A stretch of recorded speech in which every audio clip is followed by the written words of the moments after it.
think we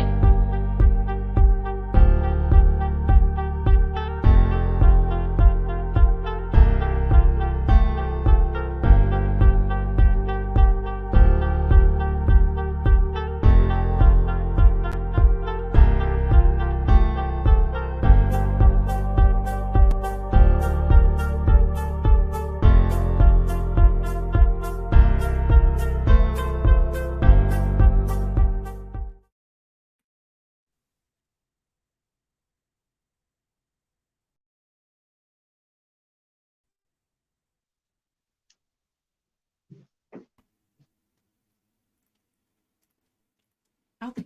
Wait. All right. Okay. So everybody's here. Wait, what? 571. All right. So welcome. Hello. Hola, ni hao. Well, I want to thank everybody for being here. Hold on.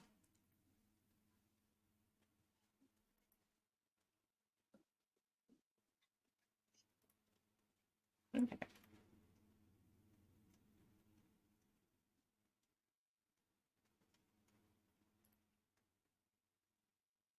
All right. Here we go. We're good. We're good. You see? Perfect. All right. We have all of our panelists, our hosts, such here. Greetings. Want to thank you all for attending today's conversation, Daddy's Home, an intimate conversation with biological sisters. We'll be moderating today's conversation. My name is Amber Nicole. We appreciate you for being here with us, and you'll be able to engage on Facebook or YouTube or wherever you may be streaming this from. But before we start our conversation, we're going to do a quick check-in. All right. So today's Thursday, right? Thursday. Yes. Yeah, it's Thursday. Okay. So if you had to describe your week thus far using a Black girl hair product or hairstyle, what would that be? Ooh. A Black girl hair product. Can y'all hear me okay? I feel like it sounds low. Oh, we hear you. You're good. Oh, okay, cool. So who going first? Who got their product today? Let's see. Ooh. I'm gonna go with, with okay, go ahead. I'm gonna go with Gorilla Hairspray Glue. Okay, all right. I'm gonna go with that because it's hectic. Your hair, it be hectic. It's been a hectic week, but I'm holding it together. Okay. You know, it's helping. And that's why I feel like I was gonna go with I'm gonna go with edge control. I was just about to say she took mine. Yeah. Okay. What you got, Shelby? You could go with a hairstyle. You know, you could have had a waterfalls type of week, a swoop, that beehive we used to wear. I'm gonna go with. Dang, that's still edge control though. So everybody just want they 4C curl pattern to stay laid is what you're telling me at the moment. One household product. I mean a hair product. Ooh. Tina, you have one? Let's go with, even though I rarely use this, I'm gonna go with gel. Gel like the Impro gel back in the day? Yeah. Okay. Okay. Extra hold. I would say not the softy, because the softy didn't necessarily do right. So is it the Impro gel or the softy gel? It's the Amber. Okay. Tina? I'm going to say, you said product, right? I'm gonna product or hairstyle. A silk out, because it's been pretty smooth this week. It's been pretty smooth. That's right. This week. You've been chilling. I've been chilling. Yeah. All right. We're going to get started with today's conversation. For those of you joining us online, this is a conversation meant to be a robust conversation as we speak to these women and biological sisters on the topic of father wound, right? This is a wound that comes about from absenteeism, mistrust, all of the things that we're saying carries into adulthood. Also, we want it to be a conversation about healing and other such things. So to start off that conversation, I'm asking you all in 3 words or less to describe your lived experience as a fatherless daughter. You have to think about, that feeling and what that is. You cut out on my end. Can you say it again? In 3 words or less to share or describe your lived experience as a fatherless daughter. Like not having that father present. If you had to describe that feeling in 3 words or less, what would that be?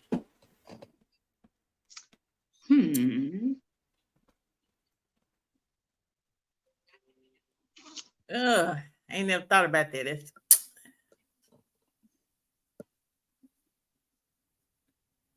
If anybody ready can go. Yeah. I'm gonna say 3 words or less. Like a roller coaster. Okay. Thank you. Like a roller coaster. I'm gonna use 3 descriptive words maybe. Rejected, compassionate, accepted. Okay. Ron, what you got?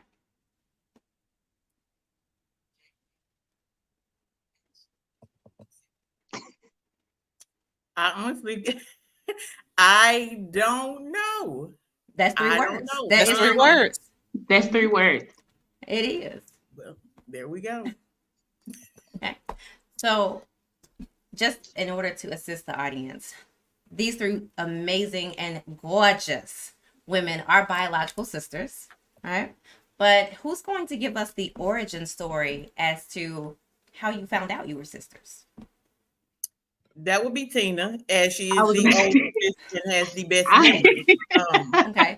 Hey, I they have both a real fast. story. And she the oldest. She the oldest. That's how Tina. That's how they both did you. Like that fast. Yeah. Did. I have a story too, but I think Tina's. I can tell mine after Tina, like how I found out about Run, because I always heard about Tina. Okay. But I think Tina's. Yeah, let's let Tina go, and then I'll go. I found out through my mom. My mom told me my dad had some more kids. Well, me and Ron grew up together, but I found out about Shelby. My mom told me. And How old were you when that happened? I probably had to be in high school, maybe 11th to 12th grade, maybe. Of course, my biological dad did not. When I asked him about it, he said no, he didn't have any more kids, and so that's how I found out. Even though your whole face is on her face, like your whole face is on her face. I'm just saying, and then eventually, I met her when I went to college. I think she may have been a little child, and we actually met up. I went with my biological dad to see her, and she was 4, and we were at the mall, Park Plaza Mall. And so that's how I realized my first understanding of that I had more siblings was through my mom. Okay. Shelby? For me, once I was older, I want to say maybe like junior high school, people will randomly tell me like there's a girl and her name is Katina. I just would hear Katina and like y'all look alike. Y'all have the same dimples. People say y'all are sisters. And I'm like, okay. And then one day this is the story that my mom told me. So my mom was at a hair salon and she was getting her hair shampoo. I don't know. She was getting something done to her hair, but our dad's sister was sitting next to my mother. At the time, she didn't know anything about my mom. So she sat up and this is my dad's sister. She sat up and she was like, ma'am, I don't want you to think I'm crazy, but the Holy Spirit told me that you know my brother. Do you know someone by the name of Curtis White? And she was like, yes, I have a daughter by your brother. And so that's when my dad's sister, our aunt, kind of arranged for all of us to meet, I never knew that their Ron was even in the picture. I always knew about Katina, and then eventually I heard about our brother.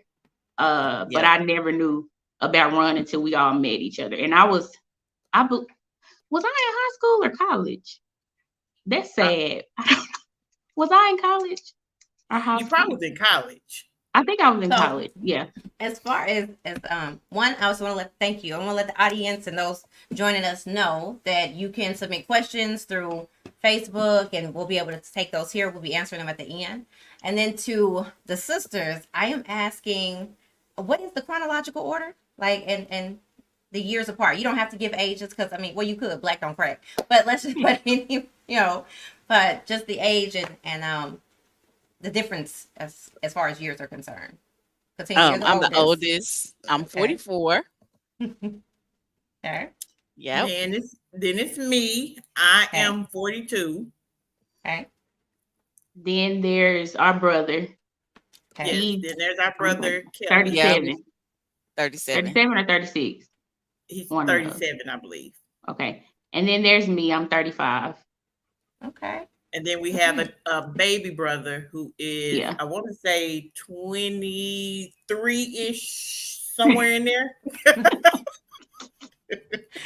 Okay. All right. Well, as far as this conversation specifically is about, I guess, the idea of even being a fatherless daughter or not having that father figure, if you will, in your life. So I'm asking, how has the absence of your father shaped your understanding of like development, your identity, especially as like a Black woman?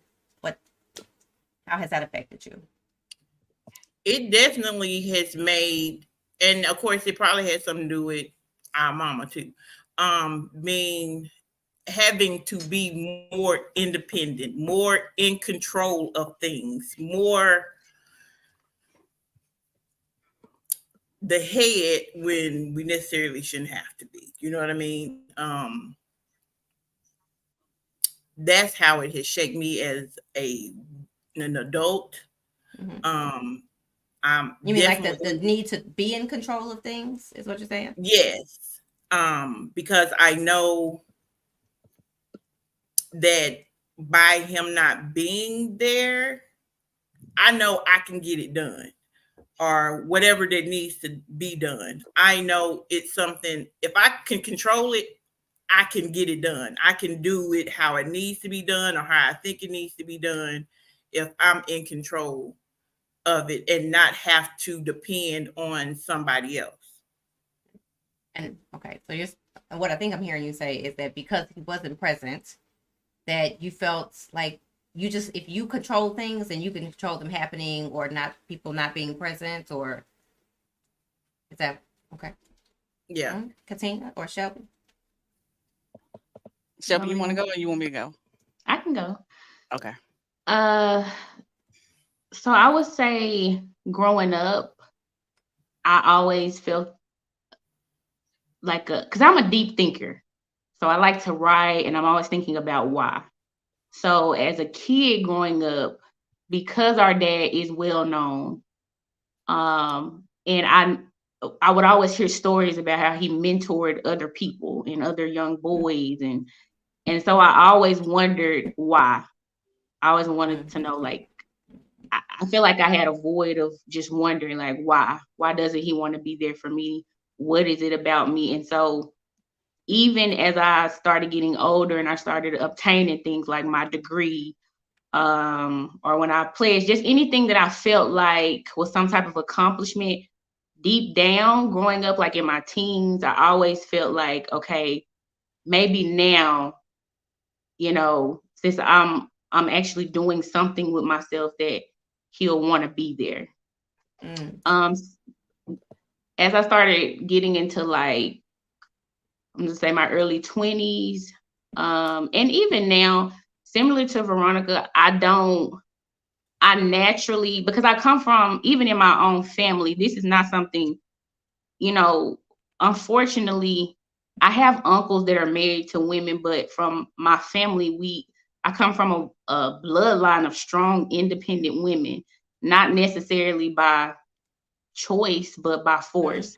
So naturally, it's not that I want to be in control. It's just, I think when you become a parent, you give your children what you have. You give them the best parts of you. And we don't always do what our parents teach us. We do what they show us too. We learn by seeing them. So I just naturally take the lead on things in relationships. That's something that I'm still working on, like knowing that it's okay to not be in control sometimes. In my 20s, I would even want to say like even early 20s and late 20s, I haven't been in that many committed relationships, but I feel like my dad set the tone for me, and not just in like what I've seen with our dad, but unfortunately in some of my friends too. There are a lot of us, not just women, but men and boys who grew up with their fathers. And so when you see that on a constant basis, it's kind of like I always walk in survival mode. Like I'm going to always be prepared for a just in case, because he set the bar for the consistency. So that's how it has kind of molded me. But now I'm in a place of just, acknowledging where I need to grow and just working on that. But all right. Thank you. Tina? Mine would be, of course, I took it internally, like something was wrong with me. Why? Growing up. And still things that I'm battling with. And as far as I'm real raw right now, so y'all, I'm gonna be crying. Don't do it, Tina. Y'all already know. Y'all already know. You know I'm gonna cry. Good. Right. I already. But I took it internally as if something was wrong with me. As I was growing up, it came of like it's rejection. Even the relationship I had with God was different. How does this guy provide a dad here but not here?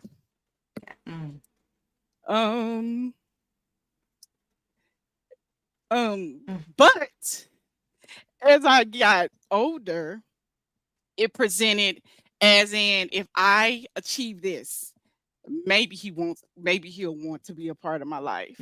Maybe he'll want to do this. I'm brilliant. He missed out. And because I'm going back to those emotions back then. And so it was a lot of things that I took personally as in something was wrong with me. And through therapy. And so I go back and forth, but through therapy, that has helped a lot in my life. And a relationship with God, understanding that. So we talk a lot when it comes to Black women about protection, right? And you all have spoken about being strong, needing to be in charge, needing to be, the one doing things, and then you don't have to rely on other people.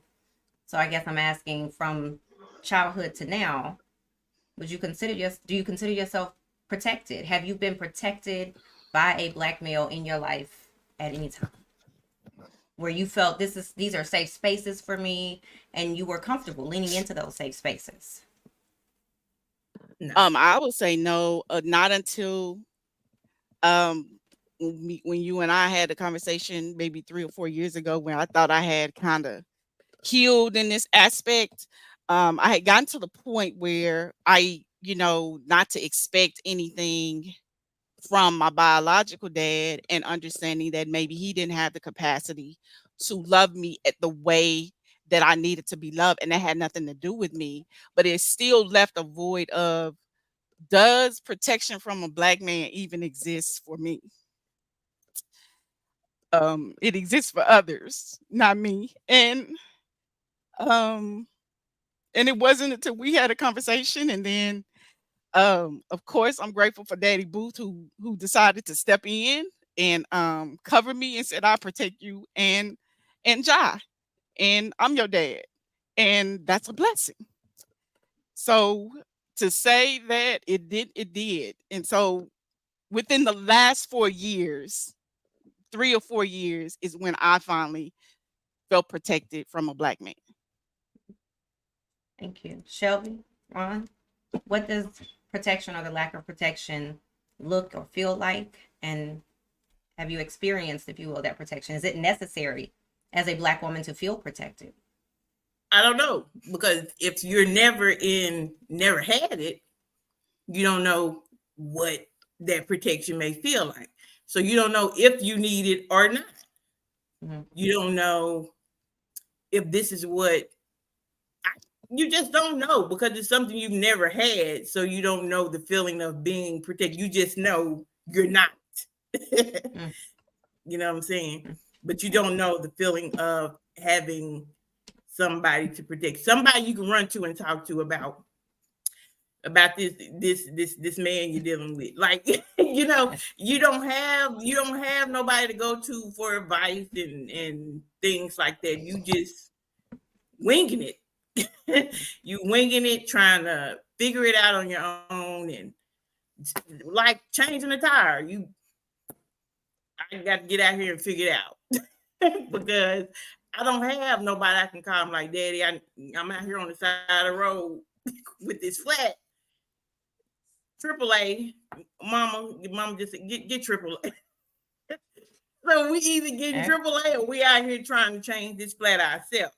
So even having somebody to do that, I don't know what that feels like. I don't know. My normalcy is not having anybody there to do those things.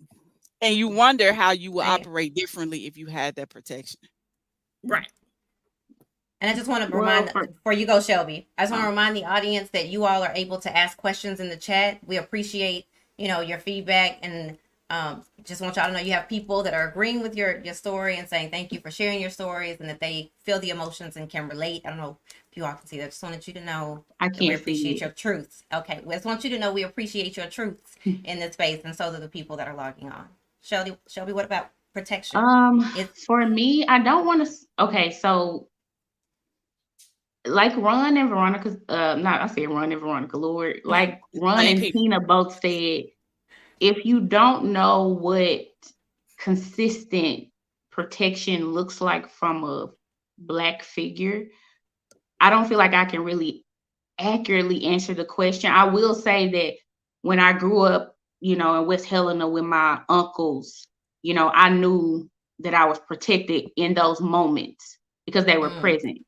I've been in relationships, and even now, I know I can call on him now.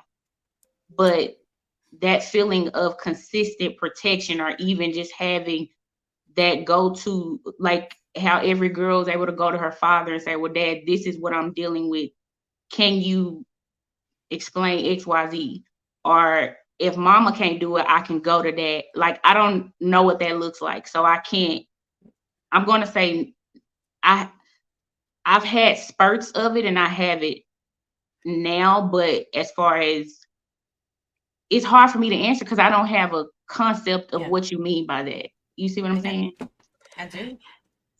I remember briefly being in an argument in a relationship, and I yelled out, "I'm grown," and that was grown. So I absolutely understand. You know what I mean? Like whether it's calling on the side of the road or just feeling that there is someone that can swoop in. But what about in relation? Oh, go ahead. And I would see how I would, sometimes how I would operate in the world, and then those that had dads that protected them and they were present. And I'm like, I wonder what it feels like to move in a world where you can just, I'm gonna call my daddy, right? Or, when I was in an abusive relationship and I told my biological dad that, hey, I had to file a restraining order on him, and his response was, you wear your heart on your sleeve. So it was, I got a story like that too. Yeah. So like, what does that, how do you operate, it was asking myself, how would I have operated if I had that protection and somebody, a male figure, a father figure in my life to actually protect me and step in and say that? So how would I operate? And now I can see that it does change your lens. So I'm gonna read the comment that we have from. I have a comment that says, "My sisters and I found out that my sister and I found out that our sister and brother had outside of us. Our dad not being in their lives and choosing to be with us, and their mom. They expressed what Tina expressed. Why not me? Why am I not good enough?" And then, so I guess I'm also asking, Katina, you kind of touched on it. Does having an absent father play a part in the mates that you choose? What does it look like as far as in your relationships and you, being in the main mates you don't really have, I didn't really have a guide. And the fact that I got into an abusive relationship because that was the first man that ever said he loved me plays a difference. It made a big difference in that because I wanted to hear that and I never heard that. And that would, the pool of, well, he said he loved me. He said he loved me. He said he loved me. And I had never heard that throughout. And I was 26 at that time. So that played a part in what I choose and what I accepted and my expectations. So my expectation of male partners was just like, you're not gonna do anything anyway. So I don't have really high expectations, or either I have avoidance of being in that relationship because if I have expectations, then you may not. So the fear that they may leave. They may leave. Shelby, what does that look like for you? Selecting mates and relationships in your past? I'm gonna say dating with, from 18 to 20s, late 20s. I'm gonna say it was like trial and error. I didn't really have a guide, so I just learned from mistakes. But I did, because I felt like my dad showed me what inconsistency looks like. That was a trigger for me with anybody. So if you show me inconsistency when I was younger, of course I gave you another chance, but I was on your head. I was on your top. Like, hold on. If this is what you're coming with, you need to move around. I did have, before I started working on myself, I did deep down always prepare for in case you walk away, I'll be ready. Ron, did you want to answer that one, or? To me, it comes into relationships like Tina say. We didn't have a blueprint on or of some kind of example of what we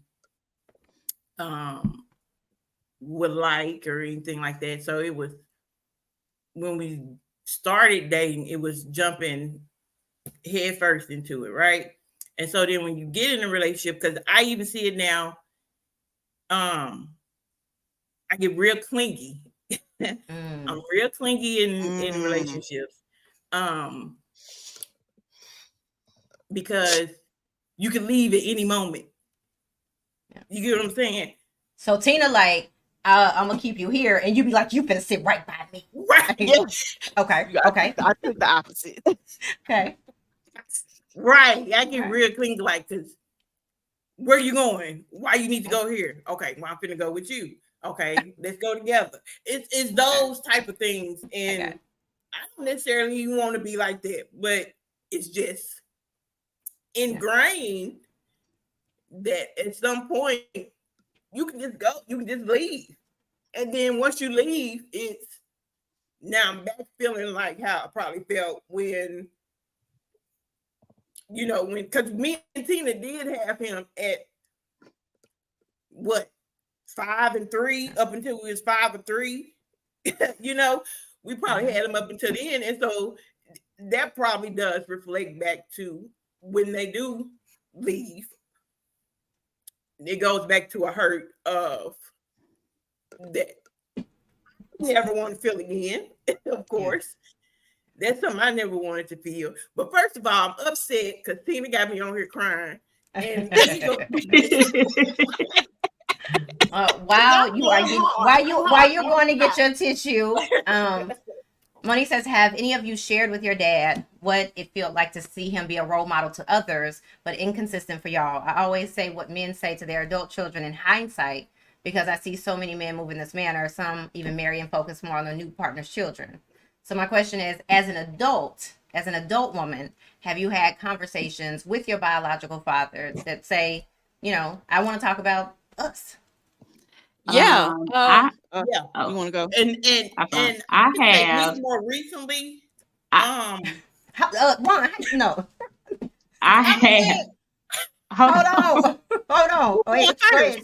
I Shelby did was in a few times. So I know for sure in 2014, my little sister passed away, and I had just moved to Omaha, Nebraska. So I didn't know anybody out there. I honestly felt like I was just floating through the days. But it was also an eye opener for me because it was like, she was only 13, 14. It was like, we could leave here any day. We don't know the day nor the hour. And so I reached out to him and I told him, I'm one of those people, I'm very like realistic. And, when you have children and when you're young, even in your 20s, not making excuses for him, but we're still trying to find ourselves. We don't know how our moms acted when they were younger. We don't know, So I explained to him that, I forgive you for not being present then. But losing my sister made me realize that life is short, and you did do some things to hurt me, and I expressed what he did to hurt me. But I told him, I want us to work on our relationship. And his response to me was, "You sound bitter." And in that moment, that was one of the lowest, I would say emotionally, I was extremely, like my sister had just passed away the week before. So I needed something from him at that moment that he didn't give to me. And that was just like another slap in the face. So I was like, you know what? At this point, it's time for you to accept that he may never give you what it is that you want. And you have to be okay with that. Thank you. Ron? Go ahead. Oh. Mine came through, of course. Ron going, am I going? Ron, you going? No, you going to the. I'm sorry. Last time she was all in the, ready at the mic. So she was really ready last time. Yeah, go ahead, Tina. Okay. Mine came through, of course, after that incident when I told him about the permanent restraining order I had put on my ex or whatever, and I was hurt. I was like devastated because I expected him to respond in this fatherly way. And then I went to therapy and she asked me a question. She said, "What if he never responds like you think a father should?" And I had to sit with that of what if he never does? And what do I do with that? And then so that helped me to say that he may not ever do it. And then along the journey with therapy is I also realized that some people don't have the capacity to love you in the way you desire, right? And I don't know what his background, how he was raised. I know the people who raised him, but I don't know what trauma or anything that he's experienced. And so it allowed me to have some compassion in that area, and then and also allow me to move on and forgive, to like that he only doing the best he can with what he was given and what he's worked through. And so the capacity, he don't have the capacity to reach me at the level of what a father would, and that freed me a lot. That freed so much, and I was able to kind of to move forward a lot better after that. But it was through therapy that I had to sort through all of those things. Okay. Veronica? Well, most everybody that know me know I'm not going to sugarcoat pretty much nothing. And so it came to a point where my son was wanting to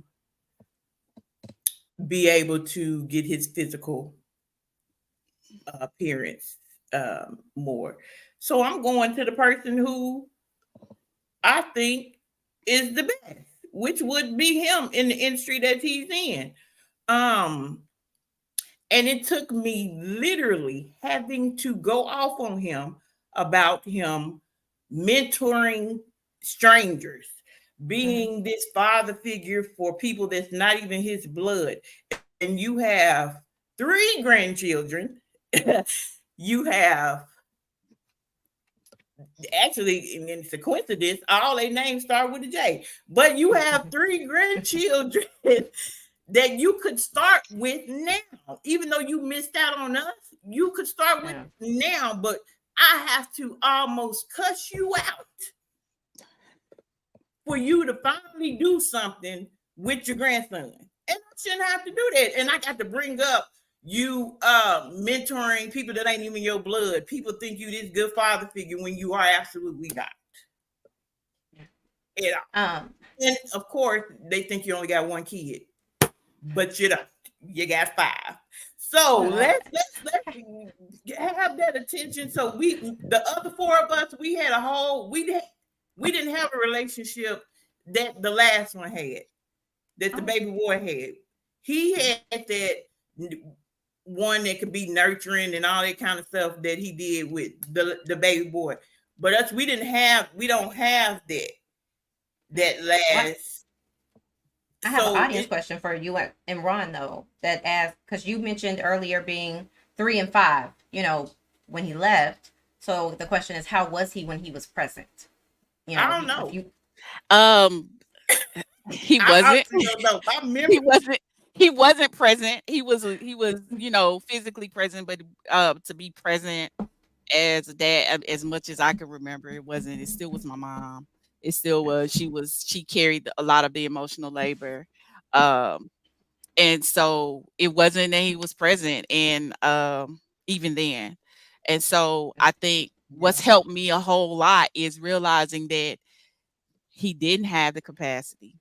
He doesn't have the capacity, and to continue to have that expectation and not move on and forgive and let go was just causing anxiety and stress inside of me. And I couldn't hold on to that. And it's just, I just couldn't hold on to that because it was affecting me. And but he didn't have the capacity. He just don't. And I don't know what happened in his background or in his childhood or how he grew up or whatever. I don't know. He's never really very much try to like humanize him. I mean, you know what I mean? Like he's your father, but you being able to see him like separate from just your, you know what I'm saying? Yeah. From just but I do have a question for all 3 of you, since you are all parents at this point, right? You're all mothers. Yes. So I'm asking, how does it show up in your mothering at all? Like you having that absent father, or how you parent, does it show up in how you in the way you experience motherhood? And if so, how?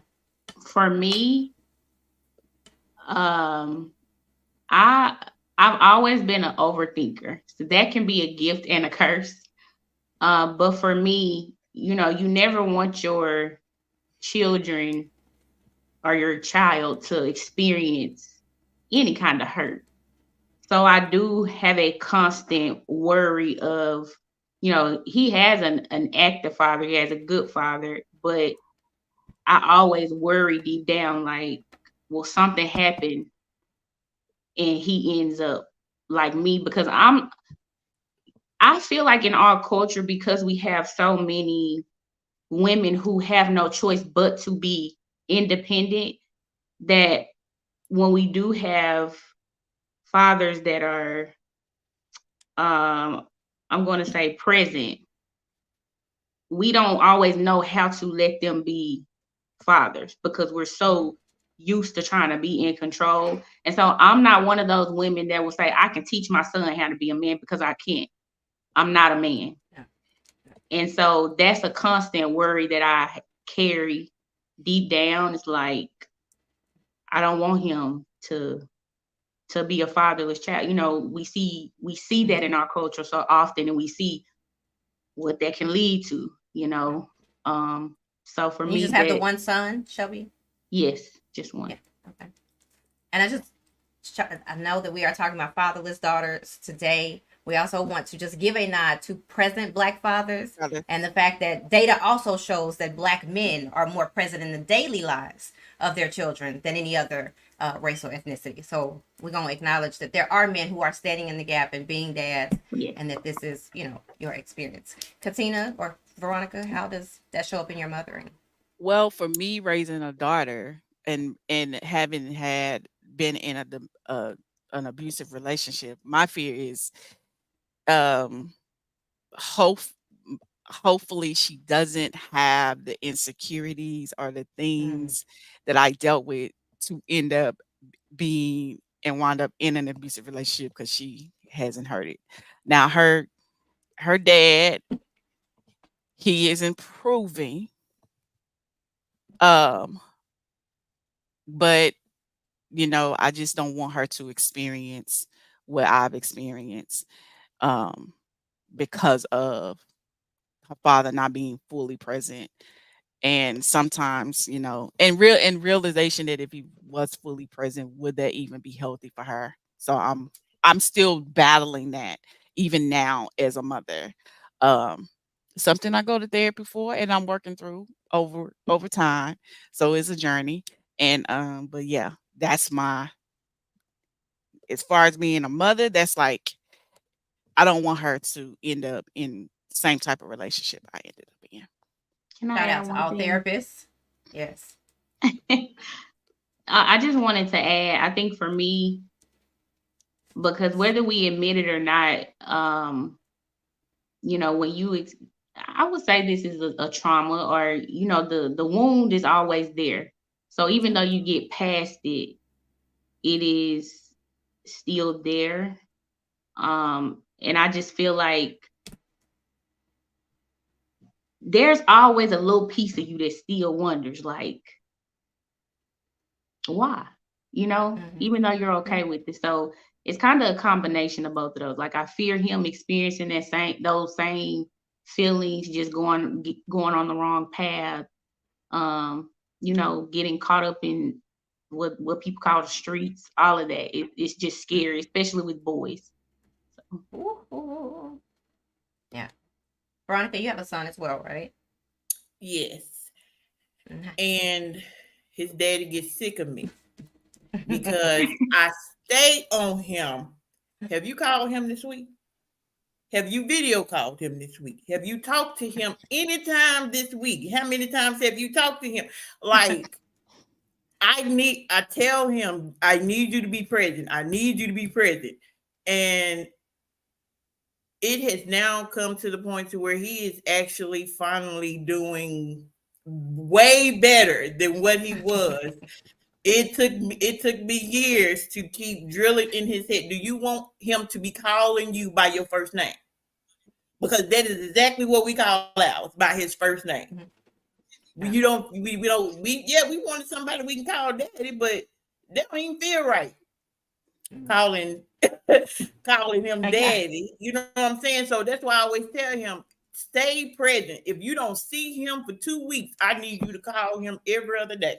I need you to FaceTime him, duo him, whatever you need to do every other day. Stay present. Stay present. Okay, so you're saying the way it shows up for you is that you're gonna do the parenting for both y'all, you and him. That's what you're saying. You just That's you basically go what okay, she all just right, said. okay. So I That's just what want she just said. I just want to make sure. I just want to make sure that that's what I That's heard. what she just said. You all right? So does he graduate from school, Veronica, or like at what point do you be like, I'm gonna let you do the internship by yourself? Like, it's cool. When I see more progress. Okay, all right. We got him in remediation. Okay, so we do have a question and it said, what about the entire family? We've talked about your father not being present, but to ask is that did his entire family abandon you all, or were they aware of you all? Like you all were aware of your siblings, like you were aware of each other. Were his sister and his, other people on his side aware of you all, and did they engage or interact with you all? His sister, our aunt, was very intentional about like getting us together. She still reaches out now, like, okay, when are we going to see each other? But as far as the rest of his family, I'm gonna let Tina and Run answer because I don't know. I don't know She is anyone on that Monique. side other than our aunt. Monique, you right. You right, Monique, Monique. you right. She She is. parenting her son's dad. That's it. That's She is it, Monique. parenting her son's father. She sure is. I'm talking about, boy. I'm confident Ron at home dressing up as Santa Claus, the Easter Bunny, all of that. Child don't even know. Child don't even know it's mama. All right. I So would say for me in general, as we were growing up, they weren't as present. My grandmother, my mom's mom used to take us over to visit um our family, but they weren't as present growing as we were when we were growing up. Um and that in my adult years, more they've been reaching out and connecting. Especially my Aunt Pat, shout out to Aunt Pat. Like she definitely kept a connection throughout majority of the year. She's the one relative that did on his side that actually okay. really kept in more of a constant contact and communication. And everybody else is lately, as for me as an adult, we've been connected and in contact with each other. Shout out to Aunt Pam. You said Pam or Pat? Pat. Aunt Pat, Pat. Shout out to Aunt Pat. Shout out to Aunt Pat. We Yeah. have a question that I think is a pretty good question from the audience that says, how did you all receive each other when you originally, was it love? Was it denial? Was it anger? Like when you first, not, you had been hearing that you had siblings, okay, but once presented and in present with your sisters, what was that feeling? I didn't feel. One way or the other. Because Yeah. there was no connection. Well, with Ron, okay, but with Shelby and our brother, I don't want to say, I need to say his name, but I already said his name. oh, you already Oh, did. Lord. Okay, with Shelby and Kelly, okay. But then it was able to see the resemblance, and I think throughout the years we've grown to really love each other and really try to build more of a connection.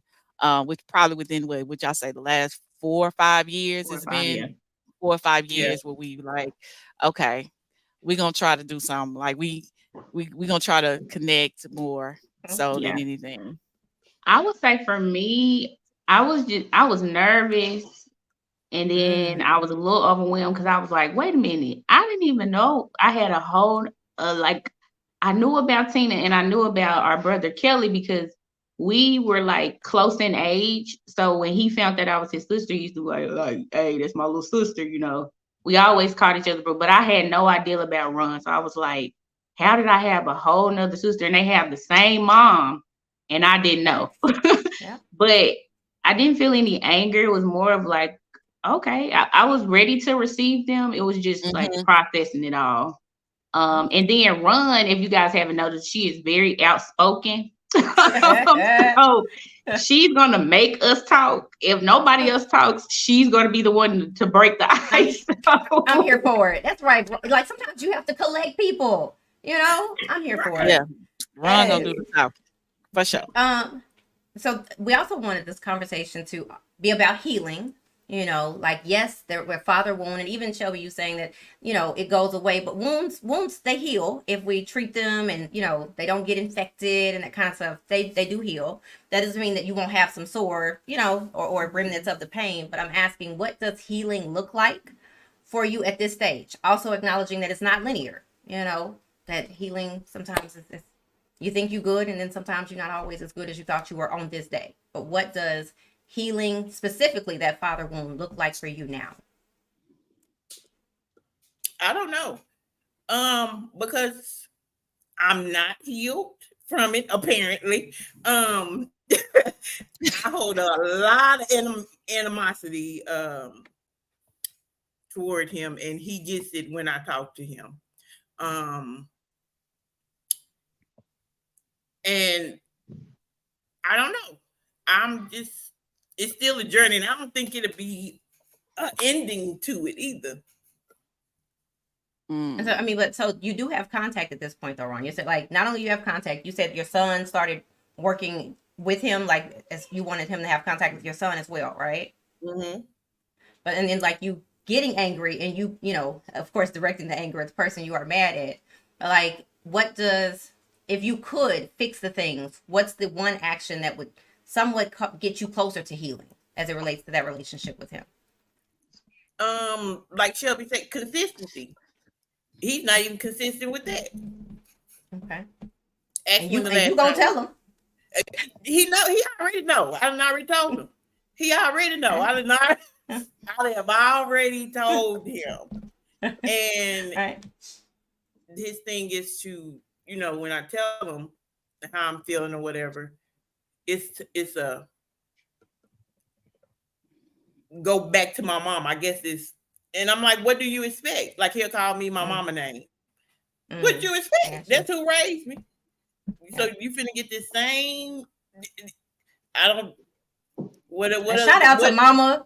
Shout out to Mama, because she is also a gangster, and I am definitely here for being added to the Christmas list. Shelby, what does healing that father wound look like for you at this stage? Like, what does that journey look like for you?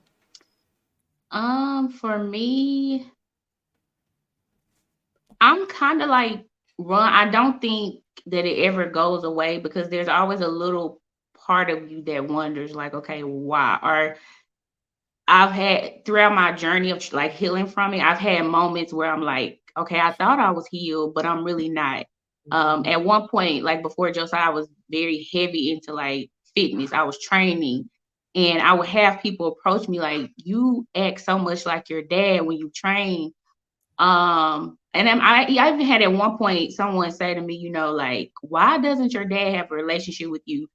And I realized, like, when they would say things like that, was a trigger for me.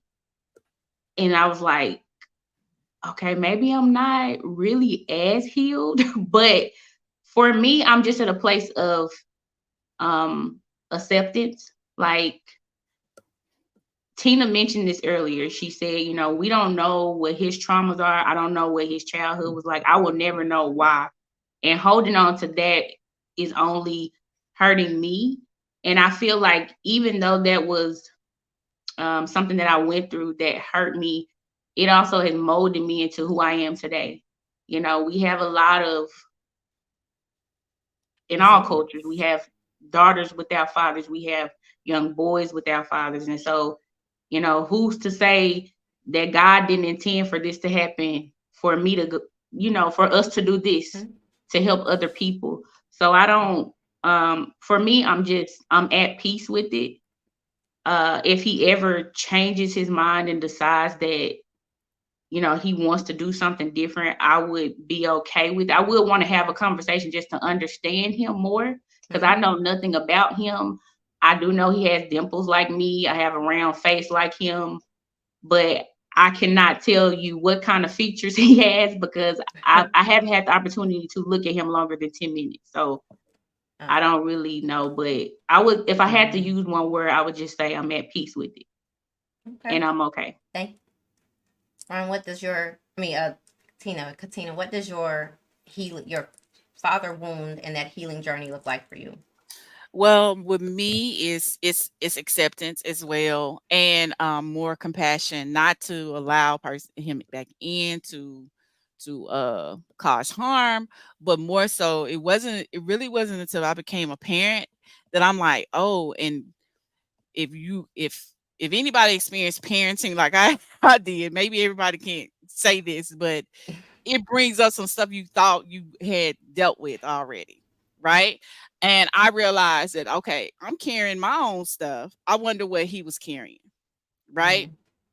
And so it allows me to hold space for his experience, but also acceptance that he doesn't, because of his experience, he may not have the capacity to be there. And then allowing somebody else to actually take that role and be open to it. Knowing that it is not a straightforward, it's not linear at all. And even now with the new role with Daddy Booth taking me in, I'm having to really work through accepting love. Accepting love and protection from him. So I'm working through that.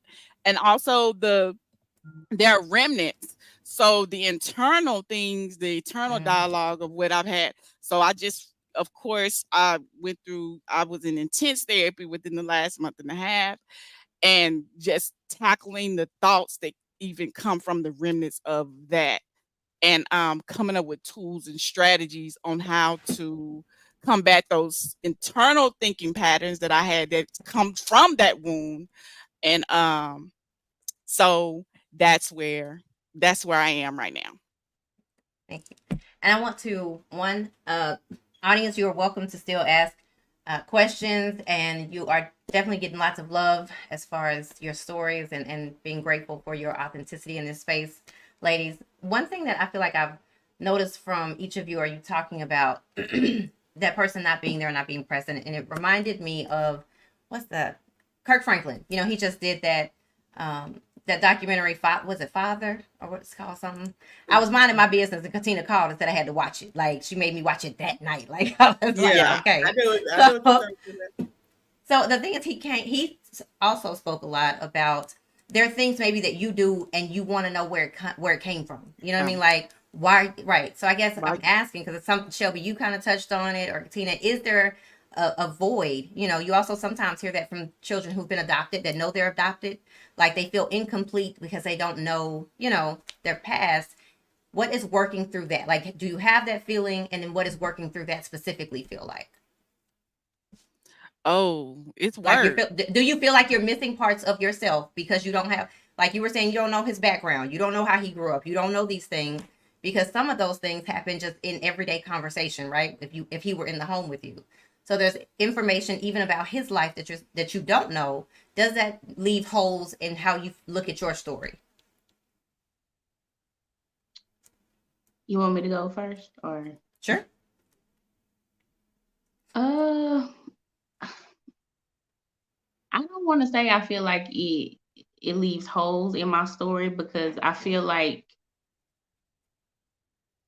you know, it's destiny. We all go through some type of trial, you know, trauma. But it's just about how we heal from it. I will say, you know, now that I'm getting older and I'm starting to have like knee aches and certain, you know, you get blood work done, and you're like, hold on, does he got a bad back? You got diabetes? Right. What side did this come from? Right. Okay. But and I do wonder, like, Tina, when I look at Tina or when I hear her talk, she is like, I see me. I see like she's deep, she's passionate, you know, like we're so much alike. And I'm like, man, where did that come from? I remember my aunt told me a story one time, like my dad was, I think he was just starting his physical therapy journey. He just kept telling her, like, I'm not working for nobody else. I'm going to start my own business. It's just like, I see things like that in myself and in Tina, like we have these goals, and we're like, you know, like, no, we're not going to stop until we get it. We're thinking, we're constantly working on ourselves. And I'm just like, I know some of that comes from my mom, but I'm like, when people point things out, I do question, like, man, I wonder, like, how is he in physical therapy? You know, as far as training, not physical therapy, but when he trains, like, how is he? So does the three of you all being together kind of fill in those holes sometimes? Does that make, you know what I'm saying? Like, yeah, Tina and Ron answer a lot of questions for me that I don't remember. Like when Tina said we met and I was 4, never knew, don't remember that. Excuse me. I mean, like, even in you saying, like, there are things that she says and you like, oh, I do that, you know what I mean? Like, or we're similar in this way, or and all three of y'all are very passionate. So I'm saying, does having each of you, you know what I mean, and even your brother, assist in seeing some of that side that maybe you did miss? Like, oh, he wasn't there, but Ron and I are similar in this way, and that must be. Yes, it does. For me, it does. We have a question from the audience because we are getting close to the end of part 1. So we have. Someone says, is there a saying, a scripture or saying or quote that keeps you through your healing? Oh, I love a quote. Come on, y'all. What y'all got? For me, it was always, for I know the plans that I have for you. I just always, it's just always something I've carried with me. Yes. Right. I don't have one. Have I have never thought to have one. Okay. I don't know. Majority of everything is in me has come from my mama, of course. The strength from Oh, Ooh, girl, don't have me crying. shout out to Mama Right. again. We almost 'cause made she it through, y'all. Don't do it. Cry all you want. Release all the no, tears that are necessary. because I don't cry. I'm strong. Mm-mm. But no, the most of everything in me came from my mama. So the strength that she possesses, it I got from her. So I don't necessarily need a quote or anything like that I couldn't quote daily. I just go back to mom. I'm here for it. Thank you. Yeah. Wow. Tina?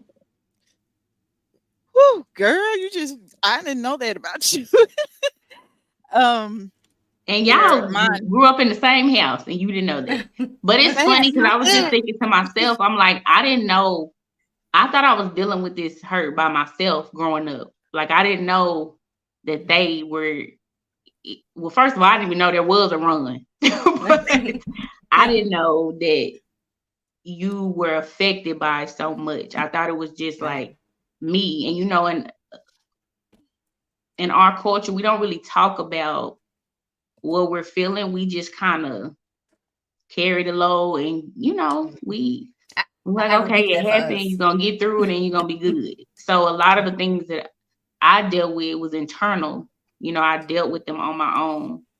I just never knew how deep it was with you or run. All right, Katina. Ask the question again. We have. Wait. I'm about to ask a different one. We have an audience member that says, "Let them tears flow." Thank you. I rebuke strength in this. Like I want us to gonna come out. That mean you ain't need them. It mean you ain't need them. So you have the three of you now, right? Oh, we have a scripture. And Ron, you get to keep this one since you didn't have one. So here you go. It says, "You are complete in Him." It's Colossians 2:10. Boom. That's good. Boom. That's good.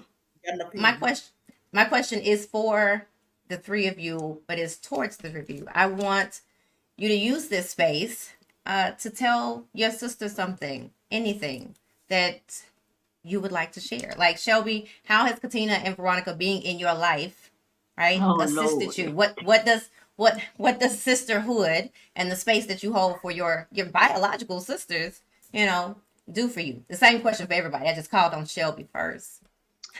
Now, see, I was doing good until you asked me this question. So make sure to tell them individually. Katina, provided to us. I can't do anything about that. You said what? Oh, I'm sorry. They said they didn't care. Shelby, what would you like to say to Katina, and what would you like to say to Veronica about their presence in your life? I'm gonna try to say this without getting emotional. See, I was doing good.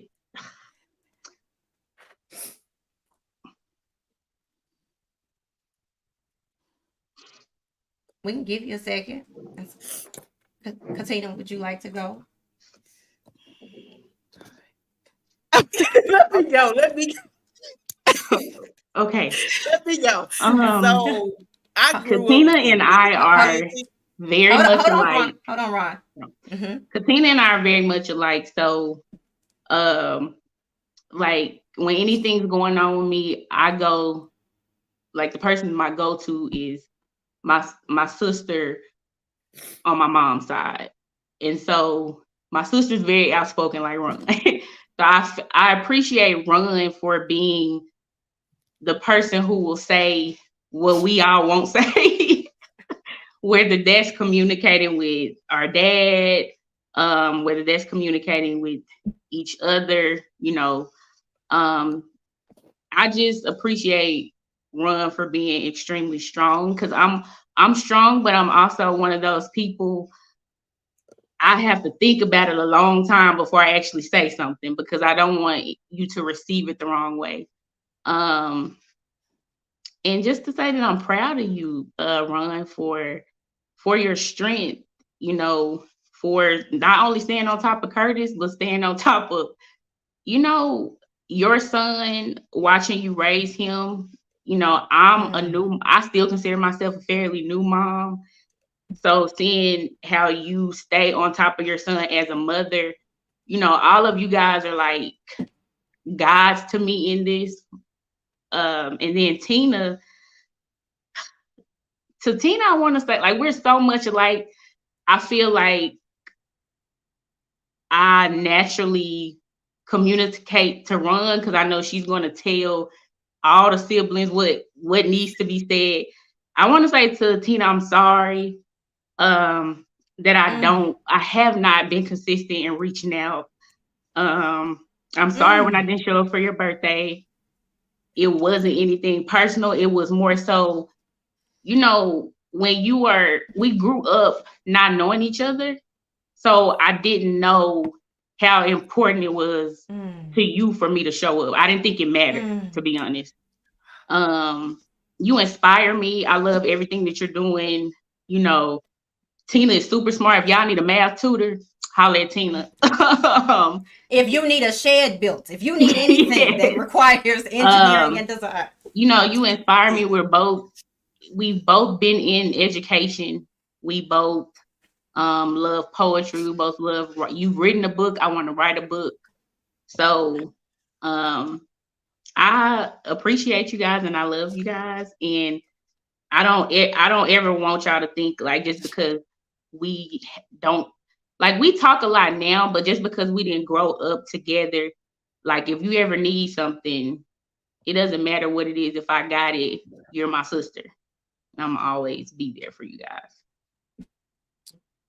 Ron, we're going to close out with the oldest, Tina, so you'll go last. Oh, Lord. Oh, well, me and Tina grew up in the same house. You are still finna say something to Tina. She already know how I feel about her as because she already know I've told her this before. I don't really tell her how proud I am of her. She'll talk about her accomplishments, of course. And to her, it seems like I'm like, okay, what else? What else? To her, that's what it comes off as. But I'm always listening to her. I'm always learning from her. And she probably just realized it probably the last couple years. Because when I sit down and write something, you know, I have been listening. And I guess now it comes to time where I guess she needs to hear it more from me. Because of course my facial expression is just when she's telling me what she's doing and stuff. Like right now, probably every other conversation we have, Tina, what did I tell you? We finna go work for NASA. So we moving to Houston sometime soon. So we finna go work for NASA. And so I tell her that almost every conversation, Tina is the smartest person I have ever known. Even though she doesn't possess all these degrees that you have to have, that people consider. Degrees don't mean nothing but some more money. But she has some degrees though. Well, I'm saying she ain't like Tina has the mind of a PhD, but she don't have to have that to. She's just awesome. Period. She's just awesome. Shelby, I love you. We connected on a level that none of the other siblings connected on, of course. I love of course you were in education.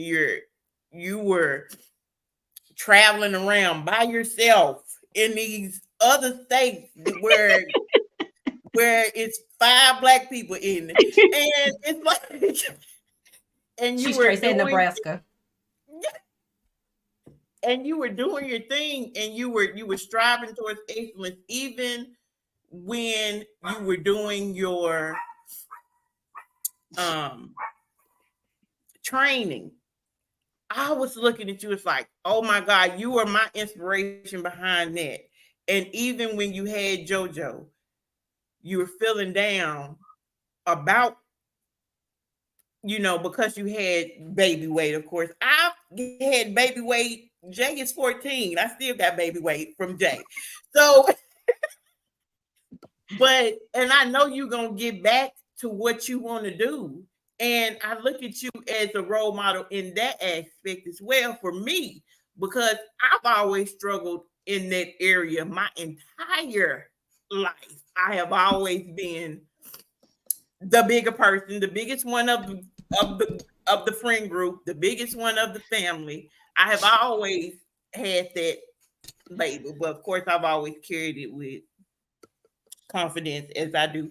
But I certainly admire you for your strength in that. And I love you so, so much. And Tina and Kelly and baby brother CJ. I forgot to tell Tina one thing, and I gotta say this. So I just want Tina to know that, God has blessed you with somebody to come into your life and protect you, right?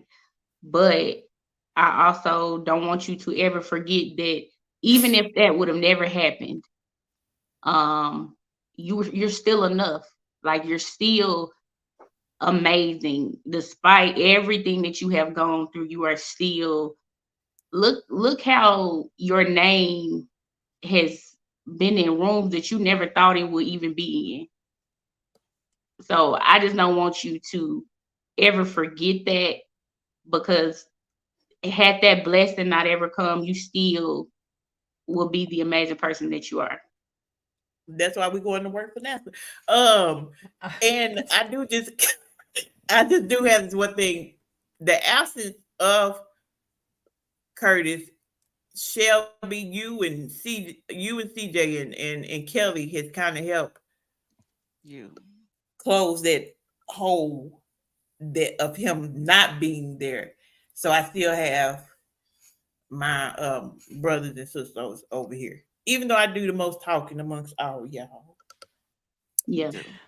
You do. But so Katina? y'all do help heal that part of me of him not being. I want to go back one to Shelby's statement. Of course, the blessing was one of my scripture goes to God. God provides, so God gives you what you need at that moment in the healing journey, and at that present moment, in order for me to move forward, that's what that I believe that's what God presented to actually assist me in the healing journey. For Shelby, what I have in my and I really thank you for that, because I really needed to hear what you said for me to move forward in the relationship we have. I admire you're beautiful. And when you say you look like me, I didn't for a long time I didn't think I was beautiful.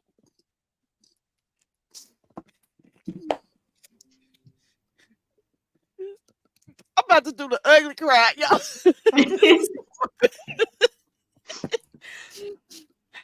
So I appreciate you for saying that. And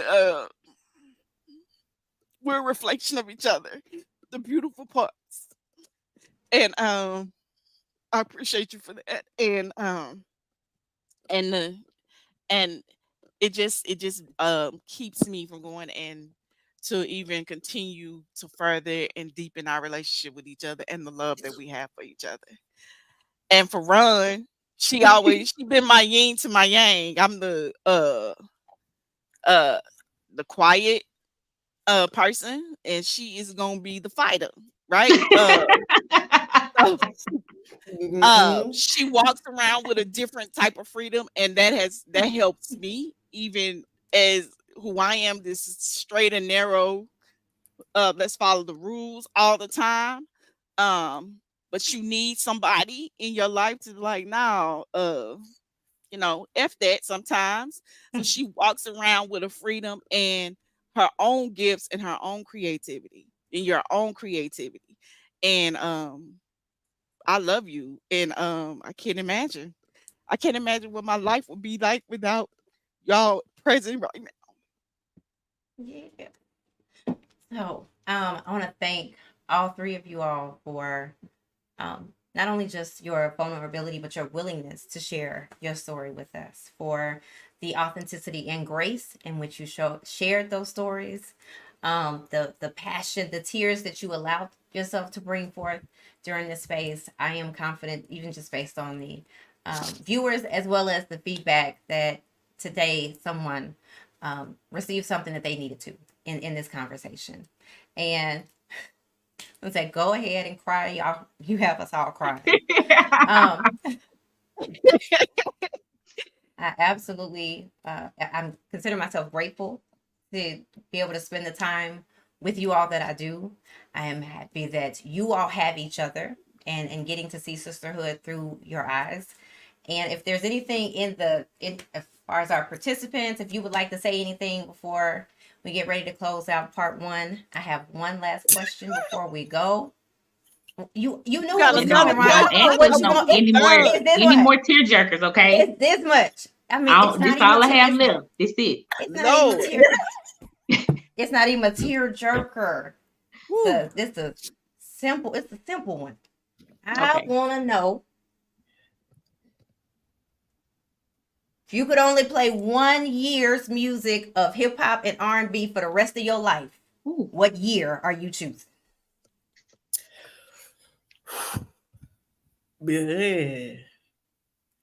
Maybe can we do an era? Yeah, you get a 2-year, you get 3-year time span. That's it. I'm going 99 to yeah, that's definitely. Yeah. All right. I'm gonna say 99 to 2000. Yeah, something like that. Yeah. Katina, where you go? Katina don't know songs. Why are we asking? I mean, okay, are we going? Because I was raised Kojic too, so I'm gonna go whatever era was the John P. Key and Kirk Franklin when they first came. No, I'm just kidding. I'm just saying So you going back to the wild disc? You want that wild 99? Is what you're saying? Like that? Yeah. Okay, and then R&B was good too. So it was, in hip hop, it was good. It was a good time. It was a good time. All right. Well, thank you. We will see you all for part 2. Stay tuned for the flyer and the scheduled dates. We'll see you next time.